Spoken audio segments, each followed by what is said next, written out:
Okay, let's hope it doesn't fall down in my face this time. What's up guys, Streamer here, welcome back to another video. So I'm trying to get into this habit of basically doing a vlog in the morning before I go to work. And I'm one of those people who is unfortunately blessed to have to work on Sundays. And it isn't even a good shift either, it's like 4.5 hours,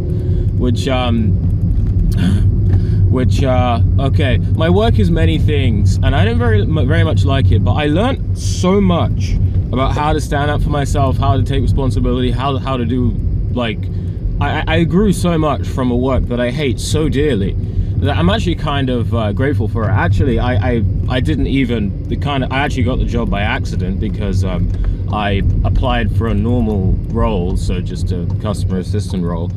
And I aced the interview, and my first day, she was like, well, this is the safe, these are the keys. And I'm like, why are you showing me this? And she told me, she was young. She was like a youngest manager. She was like 18, 19, and you know, she was a manager, which was quite impressive. But she said, did you apply for a supervisor role? And I said, no. And she said, well, tough, because you got it. And I'm like, I did say, I was torn between like, oh crap, and yay, this is great. But it just goes to show you that you really don't know what you're capable of until you're just thrust into that sort of situation. You're almost against your will, and it's like I more or less had no choice but to do it. But yeah, I was like, this is amazing, and I'm terrified at the same time. Anyway, what's up guys, Freeman here, I've already said that. And today I'm going to be continuing on for a video that I made yesterday. Basically talking about myself and why I haven't had sex in like 6 years, the reason why I did it, and also to elaborate on some things that I believe I missed, and really talk about some other things, because quite synchronistically, one of a good friend of mine who is a hardcore Christian, he's like 55, and I don't know if I want to spill his business, but as a 55-year-old man, he's doing something that most men wish you could do when you're 55. Let me just put it that way, in terms of women. But anyway, so he called me, and we got talking, and I asked him a question about, you know, why is it that well, I basically told him about my quest to improve myself, and how, because I hadn't told anyone about this. I sort of may have had hints in some of my previous videos about it, but I hadn't really told anyone about this, and this is why it kind of eats you up, because if you don't share these ideas, sometimes you think that maybe you're the only one thinking this, and maybe you're actually wrong. But he gave me tons of examples about like friends and that he knew whose lives were ruined because they didn't have the mindset that I've had, which is that they literally just jumped on the first thing. Either they jumped on the first thing that actually gave them some attention, or they didn't actually vet the person, or they were such a mess in and of themselves that they inevitably, like two broken halves combined into one. Once one half breaks off, what are you left with? A broken heart. And it's like that, like telling me stories about how people became suicidal, how they had to call the police because they thought that they would kill someone, and all this other stuff. And basically affirming what I had always thought. Like, for example, I always found it really, even when I was super young, I felt there was always something wrong with this story of, like, you know, this miscreant person who has, you know, who doesn't have any friends, and who just needs a lover, and he's just incomplete without her. Or the typical trope which you see a lot in anime. I'm not sure if I've said this, where you have two brothers. One of them is like, hey friends, everyone, and he's like also an idiot, but he just YOLOs his way through everything. And the other one, who's like a loner, super smart, doesn't really talk to many people. The loner ends up basically, and this isn't in everything, the loner goes off by himself and then gets involved in some evil deeds, or he like comes to the conclusion that the world is better off without humans, or something. And then the big finale is the fucking friendship is magic guy basically coming in and beating the crap out of him, or just like talking him down, or like saying, oh, blah blah blah blah blah, here are all these friends. and you know, with the power of love and whatever, and then he realizes the error of his ways, and the moral of the story is that, you know, you need people, this, that, and the other. Now, I'm not saying that you don't, you know, this is specifically towards love and relationships, and even now I'm not saying that you shouldn't have that. As I made it clear in my previous video, I'm not against sex or love or relationships or anything like that. This is more of sort of an experiment. And basically, the trope is everywhere. And whenever I saw that trope, there was always something inside of me that said, this is wrong. Why can't I be healthy and complete for myself and by myself? Why can't I do that? And slowly but surely, I sort of began to realize that, kind of a side topic, that really sex is power. Like, sex is power. And sex has always been power. And most people know this. And there was something else that really annoys me, because as I said in my previous video, I have this aspect of my psychology whereby, like, if I find that there's something that I'm dependent on or something that I haven't fixed yet, I will fixate on it until it's done. Do you know what I mean? And I found that, especially when you're 18, 19, 20 and you go through that puberty stage, I found that sex and women I felt that they had too much power over me. Now, being young, that's obviously going to be the case, especially if you weren't raised by, you know, a typical father, which there aren't really that many typical fathers anymore. And you put women on a pedestal, and I always hated it when I went through that. It's almost like you would go through this daze, or like you'd spend some time with a chick, maybe it's in school class or whatever, and you just sit there just like, and then you leave, and then I'd always feel like dirty. I'd always feel like I shouldn't have done that. You know what I mean? Like, why do I react this way? Why does this have such a hold and such a power of me? Which is one of the reasons why I basically decided to say, okay, I want to break sex's hold. I want to break sex's power of me. And like I said in my previous video, the longer you do, the longer I went down that path, I basically got to the point whereby you can isolate, and this is what goes into a lot of the principles of, you know, why I do NoFap, is that you have the ability, or I have anyway, to isolate the raw energy of sex and channel it into something else.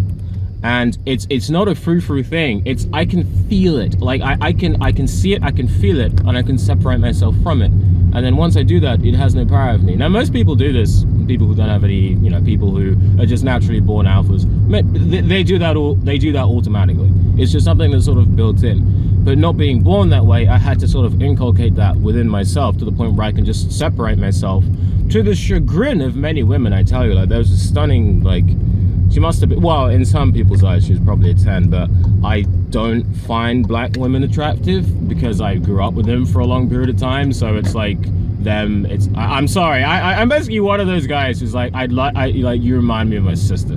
Like, and, you know, so I don't particularly find black women attractive, except some, especially the mixed race, sort of my complexion, kind of biased. That's like a ginger to me, which is also a unicorn. But I didn't really find her that attractive. But, you know, I didn't even have trouble separating myself from it. But I could see it just visibly frustrated her. It was visibly like, why is every man who I'm not interested in fawning over me, but then the one person who I'm interested doesn't give a crap? I was like, yeah, sorry. This wasn't a deliberate thing, because it was something that I was just actively practicing. It was something that I was just actively doing. So it just became an on-off switch for me. This is, when I was like 23, 24. So it was just a sort of an on-off switch for me. But I then saw her later on, because I went back to the same rave afterwards, and like, she was destroyed. Like, I think her friend brought her around, but she was depressed. I totally depressed her for like apparently a month. And then maybe after that. But that goes to show some of the issues with hot women. And I really should make a video about why it's really risky to date super hot women, and that if you really want to settle down, you're better off settling with, like, ideally like a 7. And I know some people will probably think, oh, he's putting women into categories. Yes, I am. Deal with it. But it's like, you're better off settling down and marrying a 6 or a 7. Like, really. Like, if you want to get to the 8s, 9s, and 10s, like, the sheer amount of attention that they get is going to be a nightmare to deal with. And if you even have a hint of jealousy in your personality, her nature will cuck you. And it's just trouble, you know, it's just trouble. I mean, don't get me wrong, there are some people who are probably married to 8s, 9s, and 10s, and some of them can settle down, but in my experience, dating is, in the times when I did date, it was way better to, just anything below 8 is just so much easier, except the ones who think that, like, that they're more attractive than they actually are, which is always funny. It's like watching a man walking around who thinks he's buff, but he's wearing a muscle suit, and they try to lift things, and so, anyway, but sex is power, and especially in this day and age, one of the other reasons why I swore off of it was because I saw such a hold it was having on some of my friends. I saw what it was doing to them. I think everyone has had an experience, well, mainly guys here. I'm sure that most guys have had an experience of you have a friend who basically they get hooked up with the girl and they just disappear. Like you don't see them, you don't talk to them. This happened in secondary school for me when I was like 17, and this guy, like, he wasn't buff. I mean, he had a nice face, but he was kind of lardy, and he was hooked up with a pretty good girl, and one of the hottest girls in our school, and he disappeared. We never saw him again. He didn't come out after school. He wasn't turning up, you know, at the houses we would go to. He would just disappear. And the fact that it separated it from his friends, that was the first red herring for me. And that was, you know, even though I didn't really fully understand it, that was me beginning to see what would eventually happen to me when I turned about 18, 19, when I turned right into that, because that was when I started to mature out and my face started to fill out a bit. And so I had that opportunity. I had numerous opportunities to do that and to get with all these hot women. And I tell you, I was pathetic. I think back, it was the most cringe-worthy. Oh, there are some stories I can tell you that will just curl your legs up under you. Like, oh. And at one point, maybe I will tell you the stories of Freeman when he was a total cuck. But it was like, as I got older, I remember just thinking to myself, what am I doing? I'm doing all these things. I'm falling in love with them, and naturally, because I didn't know about the nice guy phenomena and, you know, the push-pull, the paradox of being a nice guy, because you're always told to be a nice guy, this, that, and the other. That was the only bit of dating advice that I ever got was from my parents. And their advice was literally just like, hold the door, be nice, buy her flowers. Like, oh, you know, pull out basically be a gentleman. Don't grab her by the fucking neck and throw her against the wall when she fucking steps out of line. In a playful way, obviously. You know, don't assert yourself. Don't say, oh, you know, when you're making plans, you make the plans and you tell her, don't give her don't ask her damn opinion. She doesn't even know what she wants to eat. I had to learn all that the bloody hard way. And so before I learned all that, it's like I was a total cuck, and it was horrifying. And it was just more fuel to the fire, more reasons why, and eventually I made that decision to say, I'm gonna stop effing around, literally, until I figure out why I'm so pathetic.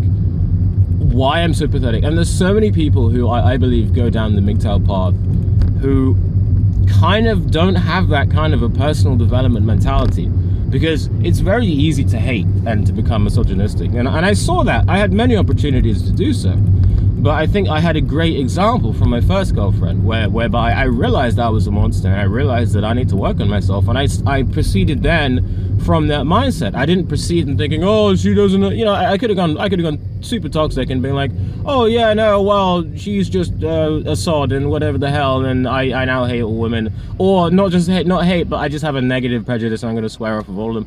I came at it from a place of personal development, and I'm glad I did, because I often think if I didn't do that, I would have probably, like, there are stories I could tell you of if I hadn't taken this journey, I would have probably been hooked up when I was like 23. I've nearly been hooked up with 2 single moms. One was when I was way younger, and one was like last year. And the last time, it was by the grace of God that I didn't get locked down by her. And this time it didn't happen because I was like, I know what you're doing. It's like, I'm not taking care of your kid. But if I didn't learn that red pill knowledge, my life would have been, I would have been paying for someone else's kid by now, or at least I'd be in a really terrible relationship where I'm just being bossed around by someone who I've put on a pedestal so much that I don't see that she's actually made of cheese and she's rotting from the inside out, and all this other stuff. And you know, so I'm so super glad that I did it. But going back to what I was saying about how, you know, you can isolate yourself. You can isolate yourself. You can completely isolate yourself, and you can completely cut yourself off from that pull. And I've even got it down to a science, although it's a kind of a science that I can't really describe because it involves a lot of feeling and mental activity. But I literally separate myself, like I've separated a ghost from my body. And I've got it, it's so easy now that I don't even have to think about it. So now when I find I'm getting hooked in to the looks of some gorgeous woman that has just come in, it's like I just go, oh wait, yeah, you're just a human and you're probably not a very nice person. In fact, I kind of operate from this policy of guilty until proven innocent with really hot women. I just assume that they're absolute bees. Well, I mean, not bees. B word. I just assume that until she's proven me otherwise. And so that way I don't get into, you know, I don't get into that sort of a trap, because I tell you, there is nothing more privileged than a hot woman. Nothing more privileged. Screw that feminist BS about how men have it. A hot woman gets almost everything handed to her, and I've watched it. I've seen it for myself. And so it's just so often that you will find that a lot of them just are not, you know, you have to treat them with you have to put on oven mitts to handle them. But anyway, that's not a problem. But yeah, something I was actually going to say about the whole sex before marriage thing, I might do a separate video on that, is I've been thinking on the reasons for why they do it. Now, I know that there's a lot of people who don't believe in all that stuff, and I'm still kind of on the fence about it, but I understand the sociological impacts of not having sex before marriage, because not only does it guarantee infidelity, it also guarantees the fact that you have the self-control to not cheat afterwards. Whereby it's like, if you can hold yourself down until you get married for that amount of time, whoever you're gonna marry, it's like, why would I break that? I've waited 8 years for you. Why would I do that? And in this culture, we really don't kind of have that. We're just encouraged, you know, to go the extreme other way. I realize that I'm actually closing in on not being able to make a video anymore because I'm running out of time. So I will do a separate video on this anyway. That's all I'm gonna say for today, guys. Peace before I crash the car.